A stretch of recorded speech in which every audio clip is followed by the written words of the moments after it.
The federal crackdown on crime in Washington, D.C. is expanding, with West Virginia now pledging to send its own National Guard troops to the Capitol.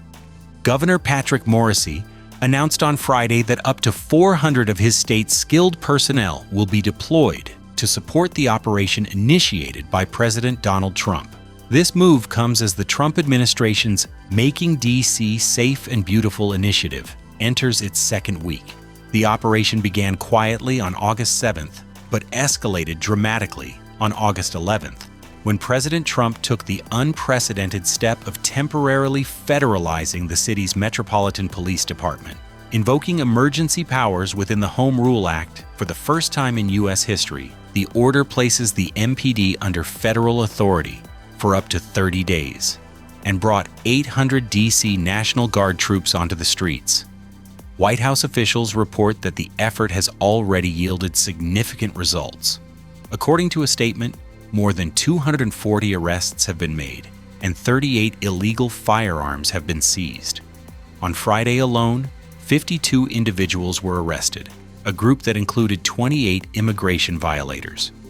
The arrests cover a range of alleged offenses, from gang activity and robbery to drug distribution, reckless driving, and assault with a dangerous weapon. In addition to law enforcement actions, federal teams have also cleared dozens of homeless encampments across the city, with officials stating the removals were conducted without confrontation. White House Deputy Chief of Staff for Policy, Stephen Miller, hailed the scale of the operation as breathtaking, stating that a record number of violent offenders have been removed from the streets. The president has made it clear this is the fulfillment of a key 2004 campaign promise. Throughout his campaign, he repeatedly vowed to restore law and order in the Capitol.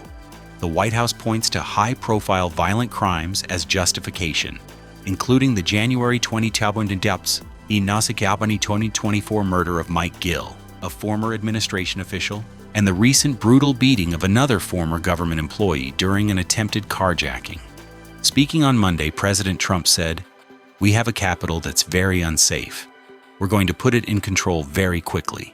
He has also warned that he may seek to extend the 30-day federal control, stating he would not hesitate to declare a national emergency to do so if Congress resists. However, the federal takeover has been met with strong resistance from local officials and Democrats. D.C. Mayor Muriel Bowser described the action as unsettling and unprecedented. Opponents point to official city data showing that violent crime is at a 30-year low, reportedly down 35% from 2023 to 2024. But this is where the picture becomes complicated. Federal statistics paint a different story. FBI data for the same period shows a much smaller decrease of around 9%. This significant discrepancy is attributed to differences in how crimes are classified and reported to federal databases. Furthermore, other city-level data highlights that while overall crime may be down, specific violent crimes like robberies and homicides have spiked in certain neighborhoods since the pandemic. Democrats in Congress have introduced a joint resolution in an attempt to block the federal takeover, setting the stage for a potential clash between the White House and Capitol Hill over the governance of the nation's capital. While federal authorities assert physical control on the streets of Washington, a different kind of security battle is being waged in the digital realm, with the integrity of the nation's justice system at stake. The U.S. Department of Justice has confirmed it is taking special measures to protect individuals who may have been exposed in a major hack of the federal judiciary's court records filing system. The breach, which was first disclosed last month, has sent shockwaves through the legal and intelligence communities. The primary concern revolves around the potential exposure of highly sensitive sealed court documents. This could include information on confidential informants, sealed witness testimony, and details of ongoing national security investigations.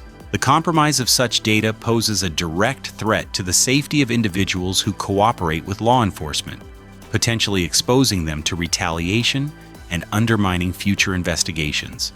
While the government has not officially named the perpetrators, a top Justice Department official stated that unspecified foreign actors were responsible. This aligns with a recent report in the New York Times, which indicated that investigators believe Russia was at least partially behind the intrusion. The incident highlights the persistent vulnerability of critical government infrastructure to sophisticated cyber attacks. The breach of the judiciary's electronic filing system represents a significant intelligence failure and a direct assault on the operational security of the U.S. court system. The special measures being taken by the government have not been detailed publicly, but they are aimed at mitigating the damage and protecting those now at risk due to the data exposure. From a breach of the court system to a direct assault on the political system, a case in New Mexico has concluded with a lengthy prison sentence for a man who targeted elected officials with violence. Solomon Peña, a former Republican candidate for the New Mexico State Legislature, has been sentenced to 80 years in federal prison.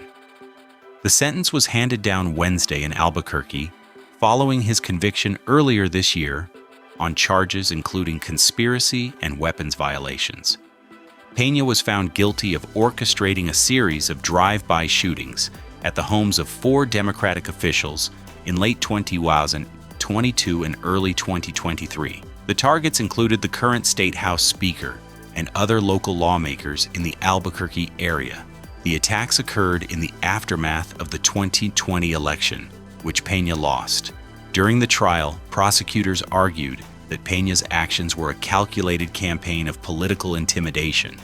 They said he showed no remorse for his crimes and had hoped to terrorize his political opponents, frightening them out of public service.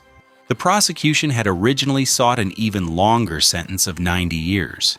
The case underscores a disturbing trend of politically motivated violence and threats aimed at public officials.